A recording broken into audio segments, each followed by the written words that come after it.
정춘생입니다. 최현석 직무대행님, 네. 12월 3일 내란 사태 당시 국회 출입 봉쇄 관련돼서 김봉식 전 청장 주재로 회의가 있었죠. 참모회의. 회의라고 따로 있는 게 아닙니다. 그냥 상황실에 다 모여 있었습니다. 네. 그때 오부명 그 공공안전차장, 주진우 경비부장도 같이 모여서 회의를 했었죠. 참석은 했었습니다.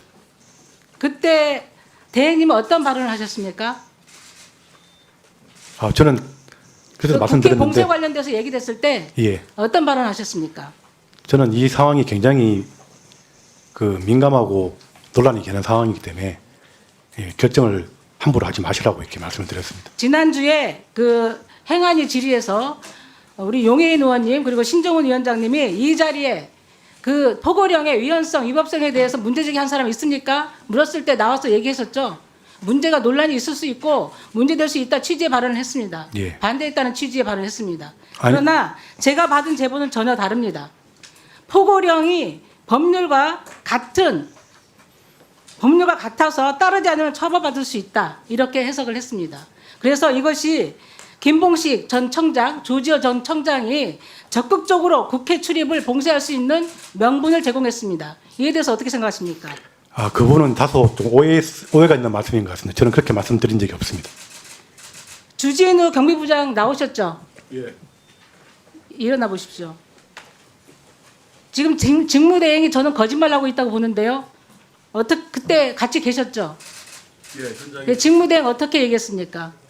포고령에 대해서. 대답하십시오. 시간 없습니다. 수사와 재판이 진행되고 있어서 제가 말씀드리기 곤란합니다. 양해해 주십시오. 그러면은 그 부분에 대해서 포고령은 법률과 같기 때문에 이행하지 않으면 처벌받을 수 있다. 이렇게 얘기한 걸로 해석하도 되겠습니까? 마이크에다 대고 예, 이야기하세요. 방금 말씀드린 것처럼 제 상사 알겠습니다. 분이시고, 예. 임경우 수사부장 나오셨죠? 임경우 수사부장 나오셨습니까? 안 나오셨어요? 알겠습니다. 최 대행은 지난주 제가 보기에는 지난주 현안질에서 거짓말을 했습니다. 적극적으로 포고령이 법률과 같기 때문에 따르지 않으면 처벌받을 수 있다 이런 해석을 내리면서 적극적으로 국회 봉쇄를 할 수 있는 명분을 제공했습니다. 그럼에도 불구하고 지난주 행안위에서는 전혀 거짓말을 했기 때문에 이 부분에 대해서는 그냥 행안위에서는 그냥 넘어갈 수 없다고 생각을 하고요. 이호영 대행님, 예. 저는 이 자리에서 최현석 대행은 직무대행을 더 이상 해서는 안 된다고 생각합니다. 어떻게 생각하십니까? 해당 사안에 대해서는 수사 등에 지금 진행 중에 있기 때문에 좀 추이를 보고 문제가 확인되면 제가 바로 적기 조치하도록 하겠습니다. 적극적으로 내란에 가담했다는 의심을 살 수밖에 없는 상황입니다. 그 부분에 대해서 현 서울청의 수장으로서 지휘를 하고 있다는 것은 우리 행정안전위에서 받아들일 수 없고요. 이 부분에 대해서 적극적으로 행안부의 인사 조치를 건의해 주시기 바랍니다. 아시겠습니까? 확인되는 대로 적기 조치하겠습니다. 네. 이호영 청장님, 네. 차장님, 대행님. 지난 19일 새벽 건국일에 처음 사법부 침탈이 있었습니다. 그 영상을 전부 봤는데 혹시 보셨습니까? 네, 봤습니다. 그 영상 좀 한번 보시겠습니다.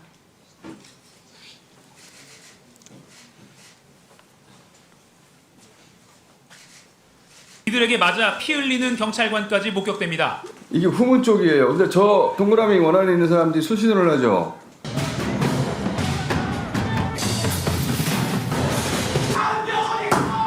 적으로 합선 일으키려고 하는 거거든요. 들이붙는 거예요. 또 다른 판사 집무실 문을 발로 부수는 장면도 포착됐습니다. 서부지방법원에 난입해 폭력한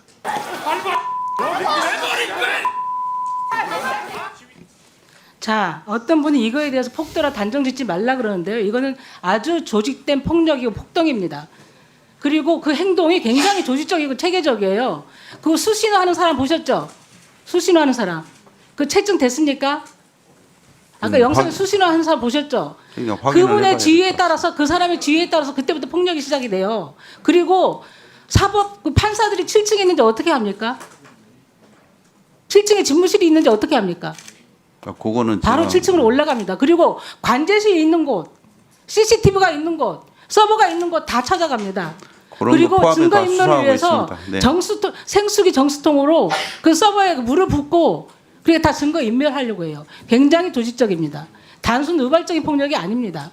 저는 사법부를 칭탈하러 간 폭동이라고 생각하기 때문에 이 부분에 대해서 아까 존경하는 박정현 의원님께서도 내란 행위로 다스려야 된다, 내란 범죄로 수사해야 된다 말씀을 하셨는데 저도 적극적으로 동감하거든요. 이건 단순 폭력이 아니고요, 단순 폭동이 아닙니다. 사법기관, 대한민국 건국 이래로 처음으로 사법기관이 침탈당했습니다. 윤석열이 입법부와 선관위를 침탈한 것에 이어서 그 추종자들, 그 극렬 지지자들은 사법부를 침탈한 거예요. 우리 국가 권력들, 국가기관을 다 마비시키려고 했습니다. 이 사람들이 국가 전복 세력 아니면 누굽니까? 뭐라고 단정하겠습니까? 수사를 그 배후 세력까지 철저히 해야 된다고 생각하고요. 정말 사이비 교주인지 목사인지 극우 유튜버인지 정치인지 모르는 그 정광훈이라는 사람, 지금 국민의힘이 행동하는 거 보면 정광훈이 완전히 흡수된 것 같아요. 그 사람한테 가서 그 집회에 가서 머리를 조아리고 경선에서 어떻게 해볼까 해서 표를 좀 얻어볼까 해서 지금 그러고 있는데 나중에 선거에서 심판 받을 겁니다. 그러기 위해서는 정광훈 목사, 극우 유튜버들, 배우 세력이 누군지 아까 모 의원께서도 얘기했습니다마는 한남동에서 젊은 청년들, 방공 청년단이라고 하는, 그리고 얼마 전에 국회에서 와서 자칭 백골단이라고 하면서 기자회견 했던 사람들이 저는 다 연결된 것처럼 보이거든요. 폭력 조직을 만들었다고 생각을 하거든요. 다 연결됐다고 보기 때문에 그 연관성을 다 수사를 하십시오. 그리고 다시는 이런 일이 없도록 경찰들이 저는 폭도들에 의해서 정말 다치고 중상을 당하는 일이 없도록 철저하게 수사하고 발본색원하십시오. 알겠습니다. 지금 수사에서도 철저하게 그 의원님 말씀하시고 전체적으로 포함해서 잘 살펴보고 있고요. 철저하게 수사할 예정입니다. 네. 다음은 배준영 의원님 질의해 주시기 바랍니다. 네, 배준영 의원입니다.